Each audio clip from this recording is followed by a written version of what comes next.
اسلام آباد سے bureau chief ملک الدین کی رپورٹ کے مطابق پاکستان اور ایران نے 5 سالہ تجارتی تعاون کا منصوبہ تیار کیا ہے، جس کا تجارتی ہدف $5 ارب ہے۔ وزیر خارجہ بلاول بھٹو زرداری نے اسلام آباد میں اپنے ایرانی ہم منصب حسین امیر عبدالحیان کے ساتھ مشترکہ پریس کانفرنس میں کہا ہے کہ 5 سالہ منصوبے 2023 سے 2028 تک چلانے کا تصور کیا گیا ہے۔ بلاول نے کہا ہے کہ اس منصوبے کا مقصد دو طرفہ تجارت میں حائل رکاوٹوں کو دور کرنا ہے، آزادانہ تجارت کے معاہدے کو حتمی شکل دینا اور دونوں ممالک کی نجی شعبوں کے درمیان ادارہ جاتی رابطہ کا قائم ہے۔ اسلام آباد سے بیورو چیف ملک الدین کی رپورٹ کے مطابق جیسا کہ اس نے اپنی قانون سازی کا سلسلہ جاری رکھا ہوا ہے، حکومت نے انتخابات سے قبل اجلاس میں قانون سازی کے بے مثال مظاہرے میں صرف 4 دنوں میں حیرت انگیز طور پر 54 بل منظور کر لیے ہیں۔ میڈیا کے ضوابط اور یونیورسٹیوں کے قیام سے متعلق قانون سازی کی تیز رفتاری نے ملک کی پارلیمانی تاریخ میں ایک نیا ریکارڈ قائم کیا ہے۔ دراصل قومی اسمبلی نے بدھ کے روز ایک طوفانی سیشن کے دوران ایک اور کارنامہ سر انجام دیا، جس میں مجموعی طور پر 12 بل ایوان سے گزرے۔ بڑھتے ہوئے انتخابی جوش و خروش کے درمیان اس طرح کی قانون سازی کو آگے بڑھانے کی حکومتی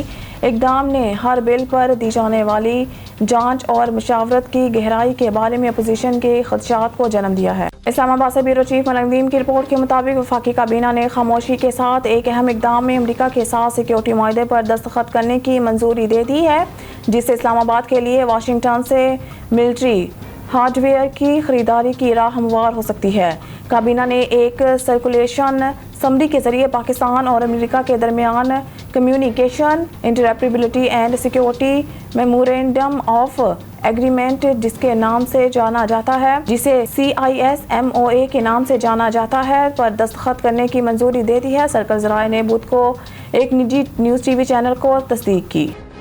بیورو چیف ملک الدین کی رپورٹ کے مطابق اسلام آباد غیر ملکی سرمایہ کاروں اور صنعت کے ماہرین کا اسلام آباد پاکستان میں منرلز سمٹ اجلاس ہوا، جس کا مقصد پاکستان کے $6 ٹریلین کے تخمینہ مالیت کے معدنی ذخائر میں سرمایہ کاری کے مواقع تلاش کرنا ہے۔ معدنیات کی سربراہی کانفرنس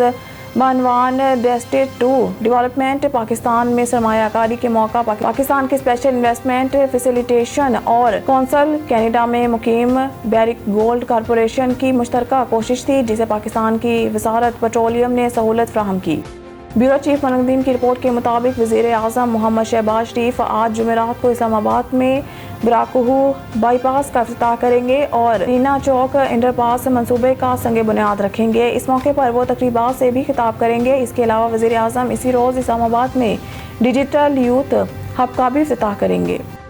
اسلام آباد سے بیورو چیف ملک الدین کی رپورٹ کے مطابق وزیر اعظم شہباز شریف نے بدھ کے روز خبردار کیا کہ پاکستان کے اندر خودکش حملے کرنے والے عسکریت پسندوں کو سرحد پار سے افغان شہری مدد فراہم کر رہے ہیں۔ تاہم وزیر اعظم نے افغانستان کی طالبان حکومت پر یہ الزام لگانے سے گریز کیا ہے کہ وہ جان بوجھ کر اپنی سرزمین سے حملوں کی اجازت دے رہے ہیں، لیکن انہوں نے یہ کہا ہے کہ عسکریت پسند پڑوسی ملک میں موجود ہیں، پناہ گاہوں سے کام کر رہے ہیں۔ افغان سرحد کے قریب باجوڑ میں ایک سیاسی اجتماع میں ہونے والے مہلک بم دھماکے کے چند دن بعد وزیر اعظم کے دفتر نے ایک بیان میں کہا ہے کہ وزیر اعظم نے خودکش دھماکے میں افغان شہریوں کے ملوث ہونے پر تشویش کا اظہار کیا ہے۔